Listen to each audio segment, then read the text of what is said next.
All right, Chimera. Here's a big roachy for you. Oh, whoa. That was a no point landing, but yeah, good job. I know these are pretty big. These are the 7/8 inches instead of the 3/4. But I'm hoping you won't have to chew as hard on these because you won't have to eat as many because they're bigger. But yeah, we're going to eat because tomorrow, good job, buddy. Tomorrow is your doctor's appointment and your follow-up x-ray so she can see how gorgeous you are. Yes, and we all know the answer is incredibly gorgeous. Yes. Yes, 4. Good job, buddy. Yeah, I'm very impressed with you. These are big, juicy ones, all gut-loaded and everything for you. There, get him in there. There you go. Good boy, good boy. Okay, so everyone, hi.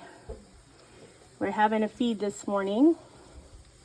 Chimera is having some delicious dubias in preparation for his appointment tomorrow with his follow-up x-ray with his doctor to find out how those nodes are doing. Fortunately, he hasn't been breathing very hard at all yesterday or today, so I'm happy about that. That's encouraging.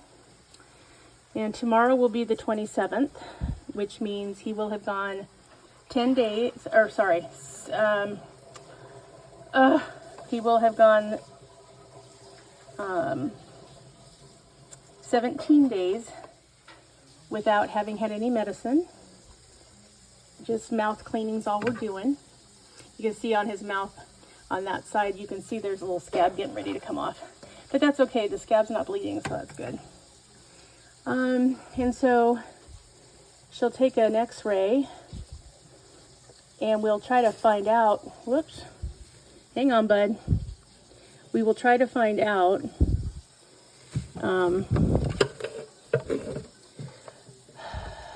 there we go, buddy. We'll try to find out whether or not those Chimera, my love, your aim gets off when you get to the point where you're starting to get full. Here, here's a little one.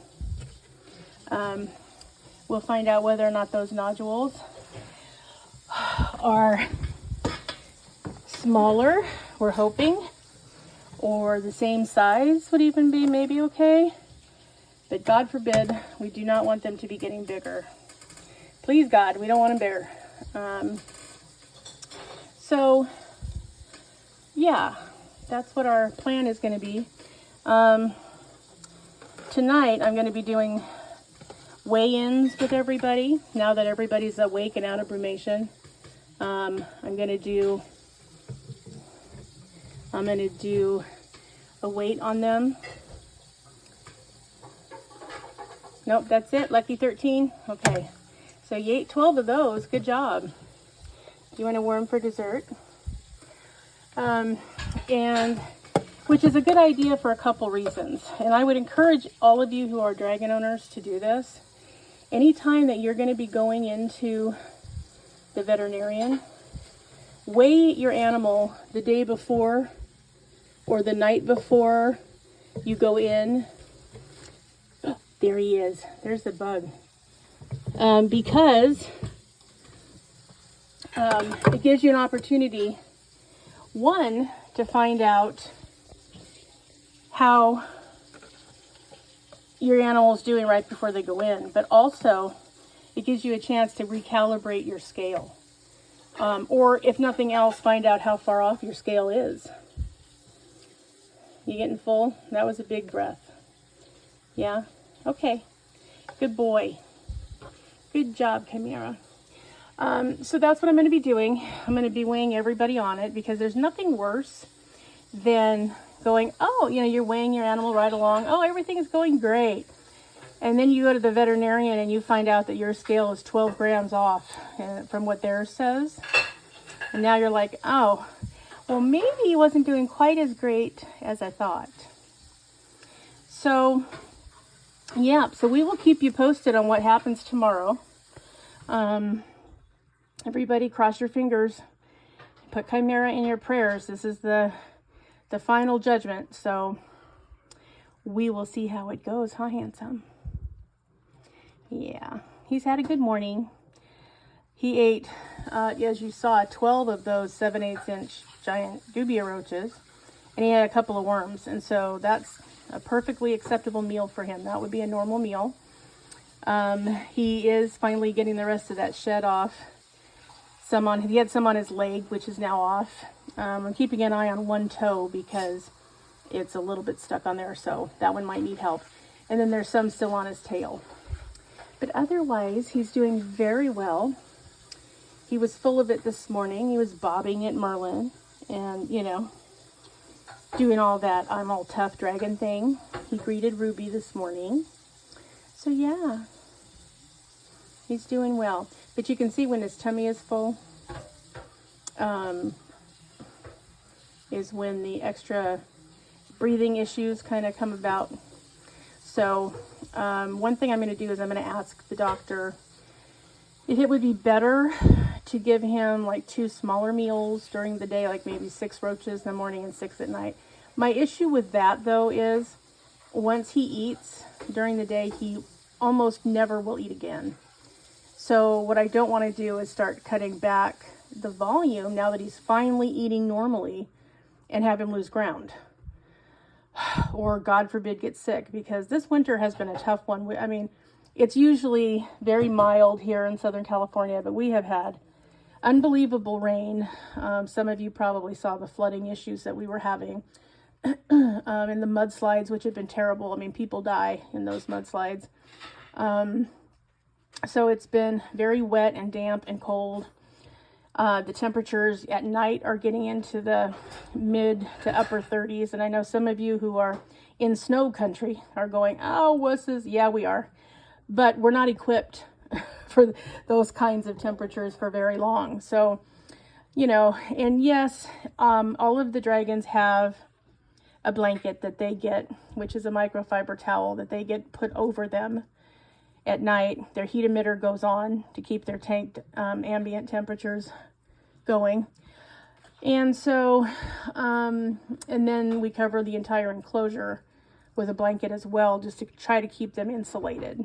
We don't sleep with a lot of heat on. I mean, our heater is extremely low at night, like 60 or 58, because we like it a little crisp to sleep. So yeah, it's not overly hot in the house, but, you know, and usually those measures are plenty for the dragons. But this winter has been, whoo, whole different ball of wax. So, but we're doing it. We're managing to keep everybody well and healthy. So hopefully, and gorgeous, huh, Chimera? You're so gorgeous. You are such a handsome boy. Yeah, Daddy's going to give you fresh greens. He's getting them ready now, okay? So they'll be ready, so when you're done with your bath, you can come and he'll give you fresh greens and put you back in here, and you can chow down all day. You can. You might have also noticed that he didn't have as much trouble chewing this time, which was kind of nice to see, because the bigger roaches, you know, require a little more crunching. So I did keep some extra of the 3/4 inches just in case he struggled with it, and I was going to change him out, but he actually did just fine. So it was good, and he didn't have to eat as many to be satisfied because they're, you know, considerably bigger. So, yep, he chewed them right on down and was happy to do it. Yeah, you are a big boy. Yeah. And he's laying on his tummy, which he wasn't doing at all for a while when he first got sick, because I think it just was too hard for him to breathe. It just, you know, compressed everything, and it was too much. So he was doing a lot more standing up, you know, on his back legs. But by golly, he's got him nice and flat now, and he's doing just fine. He's not even gaping. So all a positive, huh, handsome man? And let's look at your new gauge you got for Christmas. Everybody got one for their tank. So he's got 25% humidity and 82% ambient temperature. I put this right dead center in the tank, so I would know what the atmospheric temperature humidity was. So he still has plenty of cool side to go to. And then his basking spot's over here, which is considerably warmer. So You're all set to go. You're perfect today, young man. Yep. And he got his pedicure. Everybody gets a pedicure today. It's nail trim time. And I don't know if you guys don't have these Zen clippers. I'm going to recommend you get them. They're not the cheapest ones you can buy, but I really, really like, I don't know if you can, how well you can see it. Maybe back here. There's a tiny little hole in the center. There we go. And it's a conical shape. So it's shaped, the whole mechanism is shaped like a cone. So it's really hard to get into, get it high enough on their nail to hurt them. And then you just squeeze it because it's got scissor handles, and just the tip comes off, and it's so much easier. I can be more efficient, I can be faster, and I don't worry nearly as much about hurting them as I do with other clippers. They have different sizes. You can get these clippers for any animal you have, from really big dogs to really tiny everything. I got the, I think it's the extra small or the extra small. It says, what size is good for what, and the one that says reptiles is the one I got. It's either small, extra small, or small. So, yeah, I would recommend them if you're in the market for some new trimmers. Now you can use, regular clippers. You can use slanted cuticle clippers. You can use cat clippers. You can use infant clippers, which is sometimes an inexpensive alternative because most of the Dollar Trees and the 99-cent stores have baby clippers. So, whatever you want to use, just make sure that you're giving your animals a trim so that they can have their palms down and their claws are just slightly raised off of their substrate, so that they're not walking around on their nail tips all the time, because that's uncomfortable. And if you have an animal that has metabolic bone disease or arthritis or something, it can really be painful to have their hands or their feet in a weird position. Okay, so that's just a tip. All right, Chimera, I'm going to continue on. It's Ruby's turn. So I'm going to go feed her and do her nails. Chimera. Hey, handsome. Handsome man. All right, then. I'm going to come over here and I'm going to pet you because you're giving me a cold shoulder. Yes. All right, sweetheart. I'm going to leave you alone for your day. You've got all that to digest. I know you're sitting under your UVB light, and then when you're ready, you can get back up there and bask. Okay? Is that all right, my handsome boy? Okay. Say goodbye to your public. Tell them we'll check in tomorrow after the doctor's appointment. All right, guys. Have a really good day.